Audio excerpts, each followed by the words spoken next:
ini ada soal tentang dimensi 3 lagi, bisa dibaca sendiri ya soalnya. Di sini pertanyaannya adalah nilai A itu berapa. Oke, pertama-tama coba kita buat dulu kubus ABCDEFGH-nya tuh di sini. Oke, kira-kira kubusnya tuh gambarnya seperti ini. Sekarang coba kita gambar sebuah 5 segi 4 beraturan PABCD dengan tinggi A. Coba kita gambar. Oke, kira-kira gambar 5 segi 4-nya seperti ini. Sekarang coba kita perhatikan informasi yang ada di sini. Titik Q terletak pada rusuk FG sedemikian sehingga QG sama dengan FQ. Oke, berarti Q-nya tuh letaknya di sini gitu ya. Kan dibilang jarak dari Q ke G sama dengan jarak dari F ke Q. Kalau begitu, Q ini berperan sebagai titik tengah. Berarti jarak dari F ke Q itu kan dibilang katanya sama dengan jarak dari Q ke G gitu ya. Nilainya berapa? Karena FG itu adalah 8, sedangkan Q itu adalah titik tengah, berarti FQ itu adalah 4, QG adalah 4 gitu ya. Nah, sekarang di soal juga dibilang bahwa jika jarak antara titik Q dan bidang PCD adalah 32/5, maka nilai A-nya itu berapa? Nah, sekarang bagaimana cara menggambar jarak antara titik Q dan bidang PCD? Cara itu gini, pertama-tama coba kita cari tahu dulu tuh sebuah bidang yang melewati bidang PCD dan memotong ABFE. Caranya gimana? Cara gini, pertama-tama coba kita buat sebuah garis tegak lurus dari titik P ke bidang BCGF dan bidang ADHE. Coba kita buat. Oke, kira-kira gambarnya seperti ini. Misalkan di sini ada titik R, di sini ada titik S. Sekarang coba kita buat sebuah bidang yang melalui bidang PDC dan memotong ABFE. Gambarnya itu gimana? Gambarnya itu kira-kira seperti ini. Jadi bidangnya itu adalah bidang yang berwarna hijau ini, garis yang berwarna hijau ini. Nah, bidang yang berwarna hijau ini yaitu bidang DCTU. Dia bidang DCTU itu memotong ABFE di titik T dan titik U. Sekarang coba kita buat jarak dari titik Q ke bidang PDC. Cara gimana? Caranya adalah kita tarik garis tegak lurus dari titik Q ke titik R. Coba kita buat. Jadi jarak antara titik Q dan bidang PCD adalah QR yang ini, dimana besarnya dikasih tahu di soal yaitu 32/5. Sekarang bagaimana cara mencari A-nya? Cara gini, pertama-tama coba kita gambar ulang dulu bidang BCGF-nya tuh di sini. Nah, sekarang selanjutnya ngapain? Selanjutnya tuh gini, pertama-tama coba kita buat garis tegak lurus dari titik R ke sisi BC. Gambarnya tuh kayak gini. Ini ada garis tegak lurus dari titik R ke sisi BC. Katakanlah di sini adalah titik U.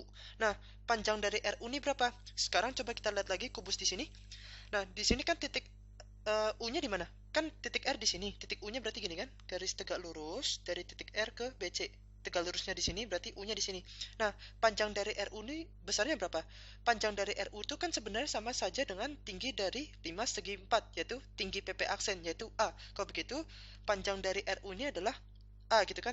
Nah, sekarang kalau kita perhatikan titik U baik-baik di kubus yang ada di sini, kita tahu bahwa titik U itu kan sebenarnya letaknya sama dengan letak di titik P aksen gitu ya. Maksudnya titik U itu sebenarnya segaris dengan titik P aksen gitu ya.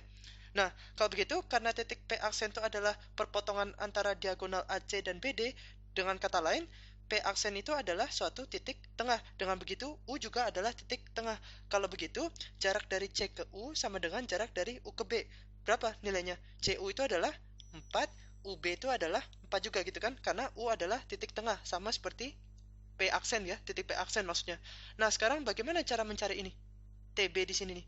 Cara mencari TB adalah kita gunakan konsep kesebangunan, yaitu ada dua buah segitiga yang sebangun, yaitu segitiga RUC dan segitiga TBC. Coba kita tulis. Jadi segitiga RUC itu sebangun dengan segitiga TBC. Ini adalah simbol kesebangunan ya. Nah, sekarang coba kita terapkan prinsip kesebangunan. Caranya adalah kita bandingkan kayak gini. TB banding BC sama dengan RU banding UC. Coba kita tulis.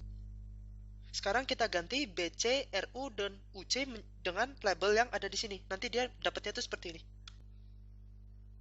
Jadi TB banding 8 sama dengan A banding 4. Kalau kita kalikan kedua ruas dengan 8, nanti dapat TB-nya. Berarti TB itu sama dengan 8 kali A per 4. 8 bagi 4 adalah 2. 2 kali A adalah 2A. Jadi TB itu adalah besarnya 2A. Jadi dari sini ke sini itu adalah 2A gitu ya.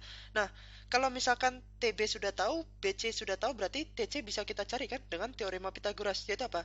TC sama dengan akar dari TB kuadrat ditambahkan dengan BC kuadrat gitu kan. Berarti nanti TC-nya berapa? TC nanti sama dengan ini. Coba kita tulis. Jadi TC itu sama dengan akar dari 2A semuanya dikuadratkan tambah 8 kuadrat. Berarti TC itu sama dengan akar dari 2A kalau semuanya dikuadratkan nanti dapatnya adalah 4A kuadrat. Sedangkan 8 kuadrat itu adalah 64. Jadi TC itu adalah akar dari 4A kuadrat plus 64. Kenapa kita mau mencari TC? Karena nanti nilai TC ini akan sangat berguna ketika kita ingin menganalisis nilai dari A. Caranya gimana? Cara gini. Pertama-tama coba kita perpanjang garis TC dengan garis FG sehingga garis TC dan FG itu bertemu di suatu titik, katakanlah titik V. Coba kita gambar.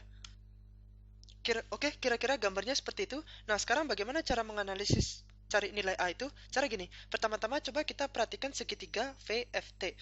Di sini panjang VF itu kita nggak tahu, katakanlah X, dan panjang VT kita juga nggak tahu, katakanlah Y, dan panjang FT ini berapa? Kan di sini 2A, dan FB itu adalah 8, berarti FT itu adalah 8 minus 2A, sisanya gitu kan. Nah, dari segitiga VFT ini, kita bisa menerapkan teorema Pythagoras. Dapatnya itu seperti ini. Jadi sekali lagi dari segitiga VFT kita bisa menerapkan teorema Pythagoras, yaitu TF kuadrat tambah FV kuadrat sama dengan TV kuadrat. Nah, TF itu adalah 8 min 2A, FV itu adalah X, dan TV itu adalah Y. Jadi kita punya 8 minus 2A semuanya dikuadratkan tambah X kuadrat sama dengan Y kuadrat. Oke, katakanlah ini persamaan 1. Sekarang bagaimana cara mencari nilai A? Caranya adalah kita nyatakan X dan Y dalam A. Tapi bagaimana caranya? Caranya itu gini. Kalau misalkan kita ingin menyatakan X dalam A, coba kita perhatikan segitiga VFT dan segitiga VGC. Coba kita gambar dulu di sini. Nah, sekarang kita bisa menerapkan prinsip kesebangunan lagi. Kenapa? Karena ada dua buah segitiga yang sebangun, yaitu segitiga VFT dan segitiga VGC. Nah, prinsip kesebangunannya itu gimana? Prinsip kesebangunannya itu adalah VF banding VG sama dengan FT banding GC. Coba kita tulis. Nah, sekarang coba kita ganti label VF, VG, FT, dan GC dengan label yang ada di sini. Coba kita tulis. Jadi kita punya X per X plus 8 sama dengan 8 min 2A semuanya dibagi 8 gitu ya. X itu kan VF, X plus 8 itu adalah VG, 8 min 2A itu adalah FT, dan 8 itu adalah GC. Nah, dari persamaan ini, coba lu analisis sedemikian rupa sehingga nanti dapat X-nya tuh kayak gini. Jadi dengan melakukan manipulasi aljabar pada persamaan ini, nanti didapat X-nya dalam A itu adalah gini. X sama dengan 8 kali 4 min A, semuanya dibagi dengan A. Oke, katakanlah ini persamaan 2. Sekarang tugas kita selanjutnya adalah kita coba nyatakan Y dalam A. Caranya adalah, coba kita perhatikan segitiga yang ini nih. Segitiga VFT dengan segitiga TBC. Coba kita gambar lagi di sini. Nah, sekarang kita bisa menerapkan prinsip kesebangunan lagi. Kenapa? Karena ada dua buah segitiga yang sebangun, yaitu segitiga VFT dan segitiga TBC. Prinsip kesebangunannya gimana? Prinsip kesebangunannya tuh gini. TF banding TV itu sama saja dengan TB banding TC. Coba kita tulis. Jadi sekali lagi, TF banding TV sama dengan TB banding TC. TF banding TV sama dengan TB banding TC. Yaudah, sekarang coba kita ganti TF, TV, TB, dan TC dengan label yang ada di sini. Coba kita tulis. Jadi kita punya 8 min 2A semuanya dibagi Y sama dengan 2A per akar dari 4A kuadrat plus 64. Nah, dari sini sama kayak tadi, coba lo buktikan bahwa nilai Y-nya tuh nanti dapatnya tuh seperti ini.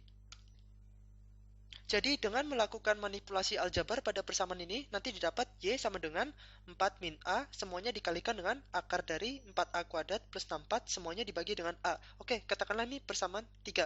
Nah, sekarang kita sudah dapat nih X dan Y dalam A. Kalau begitu, kita bisa masukkan X dan Y dalam A ini ke dalam persamaan 1. Coba kita lakukan di sini.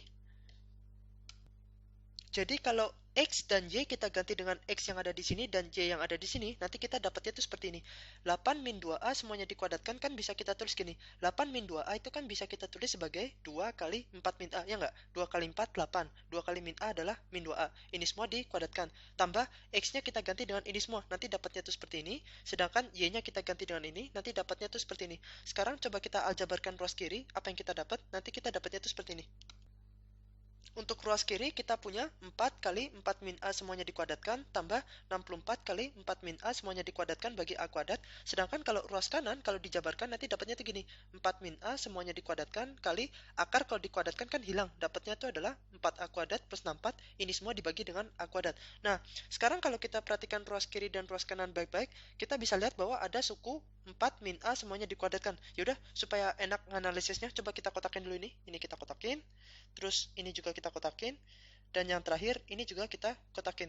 Nanti dapatnya apa? Nanti ini semua bisa kita tulis ulang menjadi seperti ini. Sekarang coba kita buat ruas kanan dari persamaan ini menjadi 0. Caranya adalah kita kurangkan kedua ruas dengan 4A kuadrat plus 64 dibagi A kuadrat kali kotak. Coba kita lakukan di sini. Jadi kalau kita kurangkan kedua ruas dengan ini semua, nanti dapatnya tuh seperti ini. Nah, sekarang kita bisa lihat bahwa kotak yang ada di sini, dengan di sini bisa kita keluarkan. Akibatnya ini semua bisa kita tulis menjadi seperti ini. Nah, dari persamaan yang di lingkar ini, kita punya dua kemungkinan kan, yaitu kotaknya sama dengan 0 atau ini semua sama dengan 0. Coba kita tulis ulang lagi di sini. Nah, sekarang kan kita ingin mencari nilai A. Ya udah kita pakai persamaan yang ini aja. Kenapa? Karena kan kotak itu tadi apa? 4 min A semuanya dikuadratkan. Berarti kalau kotak sama dengan 0, berarti kita punya 4 min A semuanya dikuadratkan sama dengan 0. Sesuatu yang dikuadratkan sama dengan 0 adalah 0 sendiri kan? Kalau begitu, 4 min A harus sama dengan 0. Dengan menambahkan kedua ruas dengan A, maka kita punya A sama dengan 4. Dapat deh nilai A-nya. Ya udah, kalau begitu jawaban dari pertanyaan ini adalah jika jarak antara titik Q dan bidang PCD adalah 32/5, maka A sama dengan 4 gitu kan. Jadi jawabannya yang B.